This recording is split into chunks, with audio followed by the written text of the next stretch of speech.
Hello दोस्तों, नमस्कार। बात कर लेते हैं आज के दिन भर की सारी बड़ी खबरों की, जहां सबसे पहले आपको बताएंगे बांग्लादेश पर आई नई किताब में हुआ बड़ा खुलासा। दोस्तों 5 अगस्त को ही हो जाती शेख हसीना की हत्या। बताएंगे कैसे भारत की तरफ से गया एक कॉल और बच गई शेख हसीना की जान। दोस्तों अभी अभी की सबसे बड़ी और एक्सक्लूसिव जानकारी आपको बताने वाले हैं। कैसे मौत के मुंह में फंसी थी शेख हसीना, भारत से बांग्लादेश गया एक फोन और बच गई उनकी जान। तो वहीं बताएंगे डोनाल्ड ट्रंप के टैरिफ के बीच भारत ने लिया बहुत बड़ा फैसला। दोस्तों अमेरिका से खरीदेगा ये जेट्स का इंजन, हजारों करोड़ की हो गई डील। जी हां दोस्तों, ट्रंप की हो गई बल्ले बल्ले। आपको बताएंगे लगे हाथों जहां भारतीय विदेश मंत्रालय ने ट्रंप के भारत आने पर क्या जवाब दिया। लेकिन वहीं दोस्तों आप लोगों का महत्वपूर्ण सवाल कि क्या वाकई में भारत ने रशिया से तेल खरीदना बंद कर दिया है, देंगे इसका भी जवाब। वहीं पहली बार पाकिस्तान के सीक्रेट परमाणु परीक्षण पर आया भारत का बयान। दोस्तों बताएंगे क्या कहा भारत ने। तो वहीं प्रधानमंत्री नरेंद्र मोदी जी का वंदे मातरम के टुकड़े किए गए वाले बयान पर मचा बवाल। बताएंगे किसने क्या कहा। दोस्तों आज एक से एक बेहतरीन खबर आपको बताने वाले हैं, बस आप वीडियो के लास्ट तक बने रहिएगा। और खबरों में आगे बढ़ने से पहले अपने देश भारत की बढ़ती साख बढ़ती पावर का पुरजोर समर्थन करते हैं तो वीडियो को लाइक करके, चैनल को सब्सक्राइब करके, बेल आइकन दबा के कमेंट में जय हिंद अवश्य कह दीजिएगा। तो दोस्तों अब बात कर लेते हैं पहली सबसे बड़ी खबर की, जहां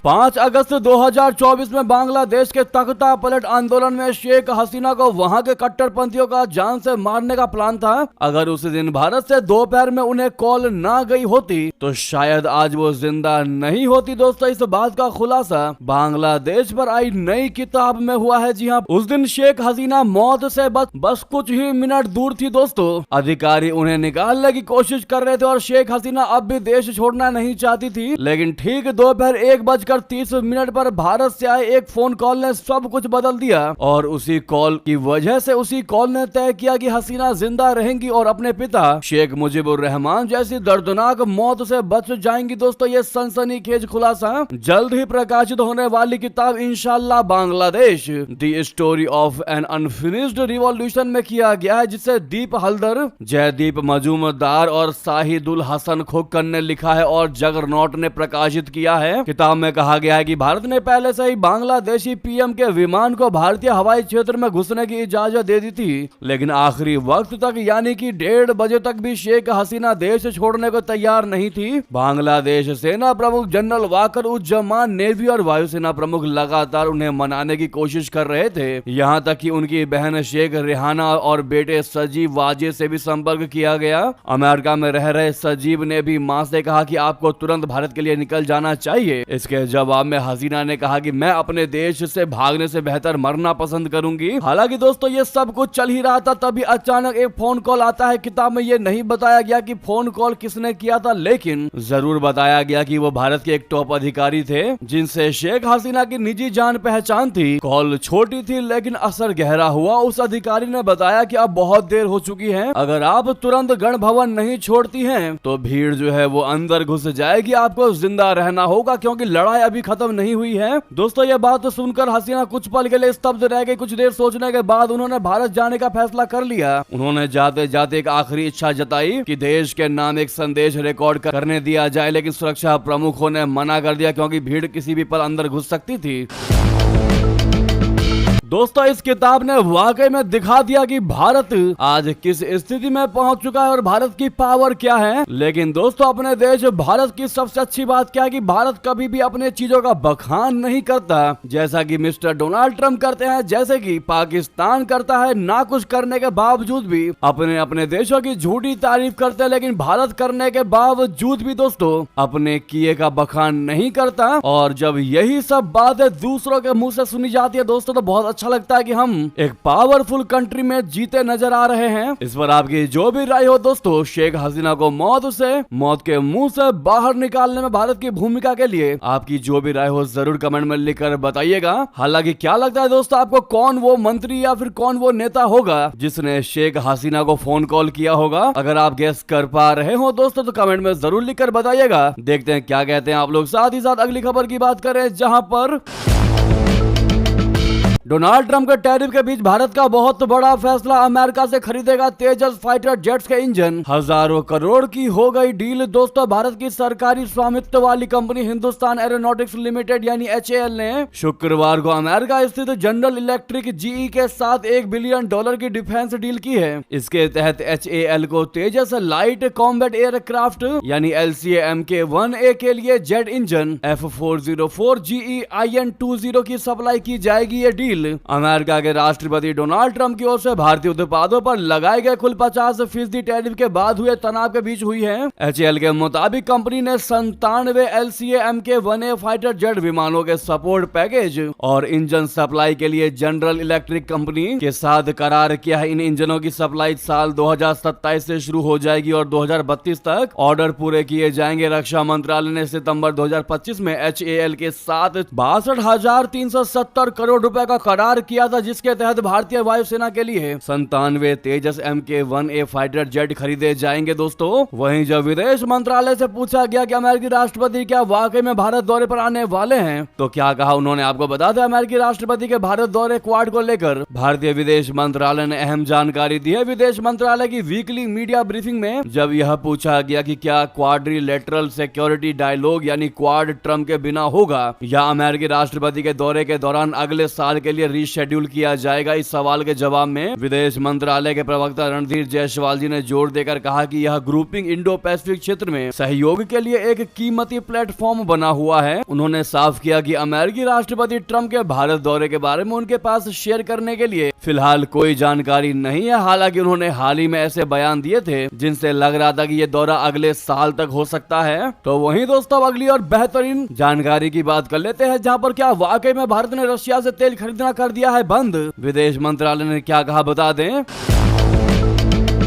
अमेरिकी राष्ट्रपति ट्रंप ने एक बार फिर दावा किया है कि भारत ने रूस से तेल की खरीदारी बंद कर दी है। इस तरह की कई रिपोर्ट्स भी सामने आई है कि भारत नवंबर के अंत से रूसी कच्चे तेल की सीधी खरीद में कटौती करने जा रहा है। यह कदम रूस की 2 प्रमुख तेल कंपनियों पर 21 नवंबर से लागू होने वाले नए अमेरिकी प्रतिबंधों के बाद उठाया जा रहा है। इस मामले को लेकर विदेश मंत्रालय ने सवाल का जवाब दिया। दोस्तों, विदेश मंत्रालय के प्रवक्ता ने कहा कि हम पहले ही कह चुके हैं कि भारत का ऊर्जा निर्यात की आवश्यकताओं पर आधारित होता है। इसके साथ ही ये ग्लोबल डायनामिक्स के आधार पर ही होता है। इस बारे में हम कई बार अपना रुख व्यक्त कर चुके हैं। दरअसल रशिया से तेल इंपोर्ट में कटौती से जुड़े सवाल पर विदेश मंत्री जयशंकर जी पहले भी जवाब दे चुके हैं। रूस से तेल आयात में कटौती पर विदेश मंत्री जयशंकर जी ने साफ कर रखा है कि भारत का तेल आयात का फैसला देश की एनर्जी सिक्योरिटी पर आधारित एक रणनीतिक निर्णय है। इतना ही नहीं, जयशंकर जी इस संबंध में पश्चिमी देशों को दोहरे मापदंडों पर भी सवाल खड़े कर चुके हैं। ट्रंप ने शुक्रवार को मोदी जी के साथ वार्ता और भारत के साथ व्यापार चर्चा की प्रगति के बारे में पूछे गए सवाल पर कहा कि यह बहुत अच्छी है, सब अच्छा चल रहा है। प्रधानमंत्री मोदी ने रशिया से तेल खरीदना बंद कर दिया है। काफी हद तक उन्होंने रशिया से तेल खरीदना बंद कर दिया है, जिसके बाद दोस्तों ये बड़े सवाल खड़े होने लगे कि क्या वाकई में भारत ने रशिया से तेल खरीदना बंद कर दिया। काफी लोगों के कमेंट्स भी आ रहे थे दोस्तों। अब ऐसे में खुद रणधीर जायसवाल जी ने इस बात को क्लियर कर दिया है कि भारत का ऊर्जा निर्यात जरूरतों पर आधारित होता है। जी हाँ, तो वहीं आपको बता दें, पाकिस्तान के सीक्रेट परमाणु परीक्षण पर पहली बार आया भारत का बयान। जी हां, रणधीर जायसवाल जी ने कह दिया कि पाकिस्तान की गुप्त और गैर कानूनी परमाणु गतिविधियां उसके पुराने इतिहास से मेल खाती हैं, जो दशकों की तस्करी, निर्यात नियंत्रण के उल्लंघन, गुप्त साझेदारियां, AQ खान नेटवर्क और परमाणु प्रसार के बढ़ावे पर आधारित हो रही है। उन्होंने कहा कि भारत ने पाकिस्तान के रिकॉर्ड के इन पहलुओं पर हमेशा दुनिया का ध्यान आकर्षित किया है। इसी पृष्ठभूमि में हमने पाकिस्तान के परमाणु परीक्षण पर राष्ट्रपति ट्रंप की टिप्पणी को नोट किया है। दोस्तों, जायसवाल जी ने कहा कि भारत हमेशा अंतर्राष्ट्रीय समुदाय की तरफ पाकिस्तान के इन पहलुओं की तरफ ध्यान आकर्षित करता रहा है, याद दिलाता रहा है। भारत ने पाकिस्तान की गैर कानूनी न्यूक्लियर एक्टिविटी को लेकर भी निशाना साधा, जैसा कि हमने आपको बताया दोस्तों। वहीं अगली खबर की बात करते हैं, जहां पर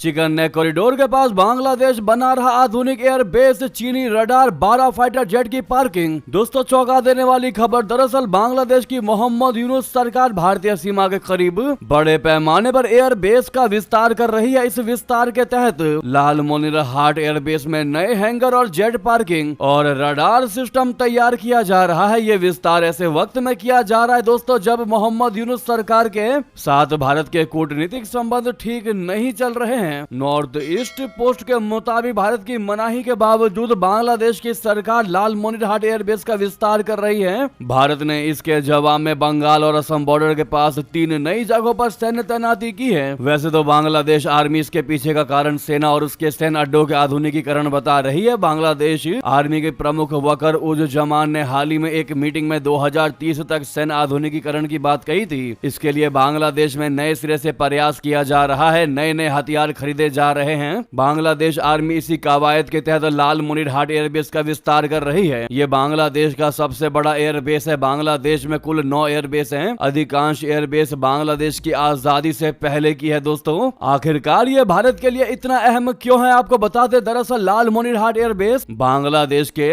लालमोनिरहाट जिले में स्थित है, जो पश्चिम बंगाल के जलपाईगुड़ी और कूच बिहार से सटा हुआ है। ये इलाका संवेदनशील चिकन नेक कॉरिडोर के पास स्थित है। ये कॉरिडोर पूर्वोत्तर भारत को बाकी देशों से जोड़ता है। युद्ध या संकट के वक्त अगर यहाँ की स्थिति खराब होती है तो पूर्वोत्तर भारत में आपूर्ति लाइन और संचार नेटवर्क पर प्रभाव पड़ सकता है। दोस्तों, आपको याद होगा इसी साल चीन दौरे के दौरान बांग्लादेश के अंतरिम सलाहकार मोहम्मद यूनुस ने चिकन नेक कॉरिडोर पर विवादित बयान दिया था। इस पर आपकी जो भी राय है दोस्तों जरूर कमेंट करके बताइएगा। साथ ही साथ आपको बता दें,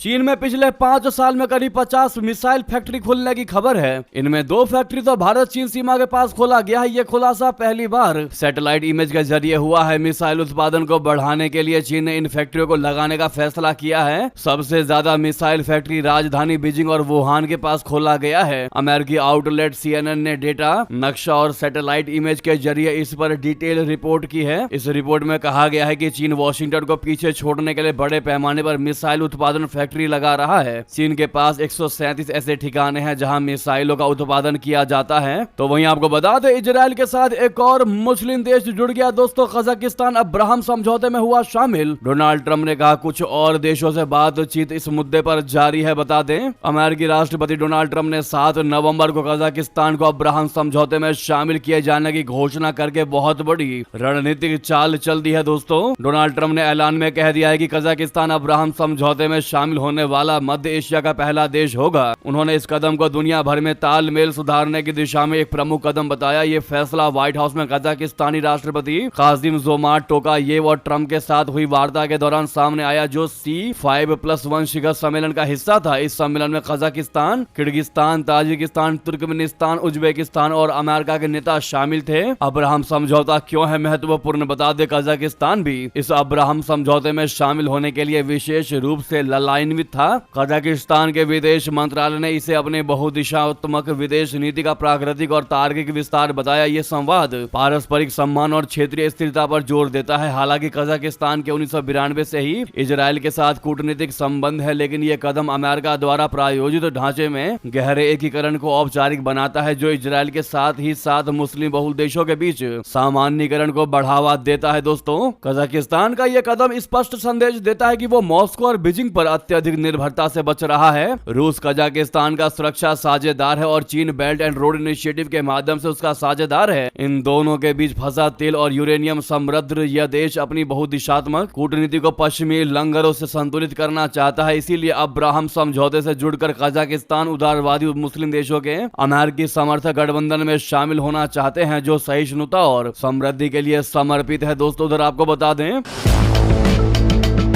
अमेरिका के राष्ट्रपति ट्रंप ने न्यूयॉर्क सिटी के नवनिर्वाचित मेयर जोहरान ममदानी पर कटाक्ष करते हुए उनका मजाक उड़ाया। दोस्तों, उनका नाम तक नहीं लिया और कह दिया जो भी उनका नाम है। जी हां, ट्रंप ने इस बयान के साथ डेमोक्रेटिक सोशलिस्ट ममदानी की जीत पर निशाना साधा और कहा कि अमेरिकी जनता को अब वामपंथ और कॉमन सेंस के बीच चुनाव करना होगा। फ्लोरिडा के मियामी में आयोजित अमेरिका बिजनेस फोरम को संबोधित करते हुए ट्रंप ने कहा, जब मैं पिछले साल 5 नवंबर को दोबारा राष्ट्रपति चुना गया था, तब अमेरिकी जनता ने अपनी संप्रभुता बहाल की थी, लेकिन मंगलवार को मेयर चुनाव के बाद उसका कुछ हिस्सा खो गया। ट्रंप ने चेतावनी दी कि देखना न्यूयॉर्क में क्या होता है, भयानक। मुझे उम्मीद है कि ऐसा ना हो, लेकिन तुम लोग देखोगे। उन्होंने आगे कहा कि और वो ममदानी या जो भी उसका नाम है सोचते हैं कि पुरुषों का महिलाओं के खेलों में खेलना बहुत शानदार है। ट्रंप ने इससे पहले भी कहा था कि ममदानी की जीत न्यूयॉर्क सिटी के लिए आर्थिक और सामाजिक तबाही लेकर आएगी। दोस्तों, वहीं बता दें, पाकिस्तान में भी जेंजीज की बगावत, नेपाल जैसे अंजाम के मुहाने पर शहबाज की सरकार सरकार दोस्तों, नेपाल की तरह अब पाकिस्तान में भी युवाओं ने सत्ता के खिलाफ मोर्चा खोल दिया है। पाकिस्तान अधिकृत कश्मीर यानी पीओके में हाल ही में भड़के हिंसक प्रदर्शनों के बाद अब एक नई जेन ज़ी क्रांति की आंधी उठ चुकी है।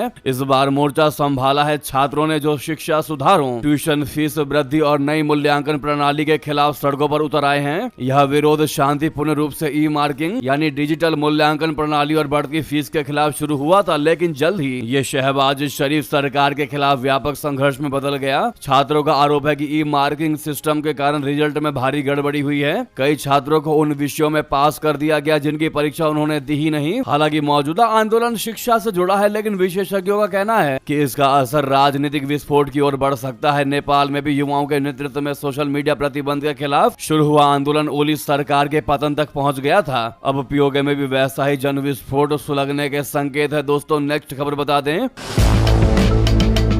क्रेमलिन ने अटकलों को किया खारिज की विदेश मंत्री लावरोव के राष्ट्रपति व्लादिमीर पुतिन के मतभेद नहीं है। क्रेमलिन ने शुक्रवार को उस दावे को खारिज कर दिया जिनमें कहा गया था कि रशिया के विदेश मंत्री सर्गेई लावरोव अब राष्ट्रपति व्लादिमीर पुतिन के साथ मतभेद में चल रहे हैं। लावरोव को पुतिन के सबसे वफादार नेताओं में से एक माना जाता है। जी हां, आज एक नियमित प्रेस ब्रीफिंग में राष्ट्रपति के प्रवक्ता दिमित्री पेस्कोव ने कहा कि इस तरह की रिपोर्ट में कोई सच्चाई नहीं है कि लावरोव अब पुतिन की पसंद से बाहर हो गए हों। बेशक लावरोव अब भी विदेश मंत्री के रूप में काम कर रहे हैं। 5 नवंबर को राष्ट्रीय सुरक्षा परिषद की टेलीविजन प्रसारित बैठक में लावरोव गैर हाजिर रहे, जिसके बाद इस तरह के दावे किए जाने लगे कि पुतिन के उनके साथ मतभेद चल रहे हैं। जी हां दोस्तों, साथ ही साथ बता दें, आयरलैंड के राष्ट्रपति से मिले भारत के राजदूत अखिलेश मिश्र। जी हां, आयरलैंड में भारत के राजदूत अखिलेश मिश्र ने पत्नी रीति मिश्र के साथ 4 नवंबर को आयरलैंड के राष्ट्रपति डॉक्टर माइकल डी हिंगिस से शिष्टाचार भेंट की। ये मुलाकात राजदूत मिश्र के लिए एक विशिष्ट सम्मान थी, क्योंकि वे राष्ट्रपति हिंगिस की विद्वता, संवेदनशीलता और उनकी दार्शनिकता पूर्ण कविताओं से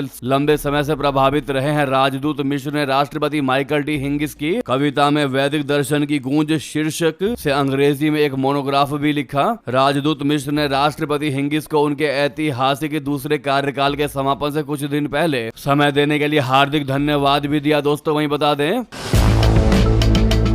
पाकिस्तान के बहावलपुर से एक चौंका देने वाला खुलासा सामने आया है दोस्तों। लश्कर तैयबा के कैडर और पाकिस्तान मरकजी मुस्लिम लीग बोले तो पीएमएमएल के दक्षिण पंजाब के अध्यक्ष इमरान लियाकत भट्टी ने खुलेआम ये स्वीकार किया है कि हाफिज मोहम्मद सईदी पीएमएमएल का वास्तविक नेता है। 25 अक्टूबर 2025 को आयोजित एक सार्वजनिक सभा में भट्टी ने कहा था कि हाफिज सईद ने व्यक्तिगत रूप से अपने लोगों को पीएमएमएल का ख्याल रखने का निर्देश दिया था। यानी कि दोस्तों, हाफिज सईद के चेले नहीं खोल दिया आतंकी हाफिज की पोल कि पाकिस्तान मरकजी मुस्लिम लीग का असली नेता हाफिज सईद ही है। जी हां दोस्तों, अगली खबर बता दें, डोनाल्ड ट्रंप को दी सीधी चेतावनी, अमेरिका के दुश्मन की मदद को तैयार हुए व्लादिमीर पुतिन। दोस्तों, रशिया ने शुक्रवार को कह दिया कि वो वेनेजुएला की सैन्य सहायता की अपील पर जवाब देने के लिए तैयार है। उसने क्षेत्र में तनाव को और नहीं बढ़ाने का आग्रह किया है। रूसी विदेश मंत्रालय के प्रवक्ता मारिया ज़खारोवा ने यह जानकारी दी। यह बयान ऐसे समय आया है जब वेनेजुएला के राष्ट्रपति निकोलस मादुरो ने रशिया से सैन्य सहयोग की अपील की है। इसमें रूसी निर्मित सुखोई फाइटर जेट्स की मरम्मत, रडार सिस्टम के अपग्रेड और मिसाइल डिफेंस सिस्टम की डिलीवरी शामिल है। यह अपील काराकास द्वारा वॉशिंगटन से बढ़ते खतरों के जवाब में की गई है, जिसने हाल के महीनों में कैरिबियाई क्षेत्र में भारी सैन्य मौजूदगी बढ़ा दी है। दोस्तों, काराकास ने यह अनुरोध अमेरिका के बढ़ते दबाव के बीच किया है। पिछले कुछ महीनों में वॉशिंगटन में कैरिबियाई क्षेत्र में भारी सैन्य तैनाती की है, जिसमें लड़ाकू विमान, युद्धपोत और हजारों सैनिक शामिल है। अमेरिका का दावा है कि यह कदम एंटी नारकोटिक्स ऑपरेशन का हिस्सा है, लेकिन कई रणनीतिक विशेषज्ञ इसे वेनेजुएला पर अप्रत्यक्ष सैन्य दबाव मान रहे हैं। अगली खबर की बात करते हैं, जहां पर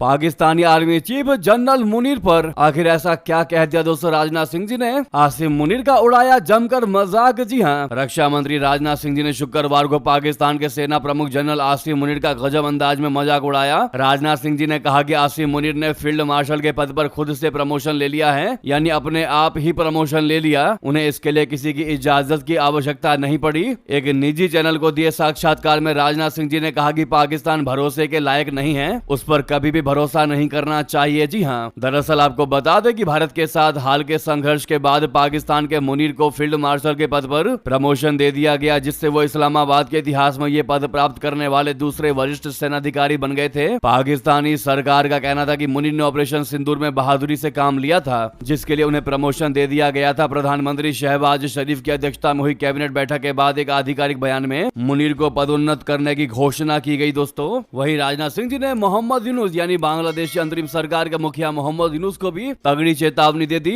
राजनाथ सिंह जी ने बांग्लादेश के अंतरिम प्रधानमंत्री मोहम्मद यूनुस को स्पष्ट चेतावनी देते हुए कहा है कि भारत किसी भी तरह की चुनौती का सामना करने में सक्षम है, लेकिन हम नहीं चाहते कि बांग्लादेश के साथ रिश्ते तनाव भरे हों, इसलिए मोहम्मद यूनुस जो भी बोले सोच समझ कर बोले। राजनाथ सिंह जी ने यह भी कहा कि भारत बांग्लादेश के साथ किसी भी तरह का टकराव नहीं चाहता। दरअसल दोस्तों, सत्ता में आने के बाद मोहम्मद यूनुस लगातार भारत विरोधी बयान दे रहे हैं। हाल ही में उन्होंने एक और भड़काने वाली गतिविधि को अंजाम दिया। मोहम्मद यूनुस ने पाकिस्तान के अधिकारी को एक विवादित आर्ट वर्क भी भेंट किया था, जिसमें भारत के पूर्वोत्तर राज्यों को बांग्लादेश का हिस्सा दिखाया गया है। जानकारी के मुताबिक ये ग्रेटर बांग्लादेश योजना का हिस्सा है। मोहम्मद यूनुस द्वारा दी गई इस कलाकृति का नाम आर्ट ऑफ ट्रायम्फ बताया गया है। जी हाँ दोस्तों, कहा जाता है कि इसमें एक ऐसा नक्शा दर्शाया गया है जिसमें भारत के पूर्वोत्तर हिस्से को बांग्लादेश की सीमा के अंदर दिखाया गया है। ऐसे में राजनाथ सिंह जी के बयान का अगर आप भी समर्थन करते हैं तो वी सपोर्ट हिज स्टेटमेंट जरूर कह दीजिएगा। दोस्तों, अगली खबर की बात करते हैं, जहां पर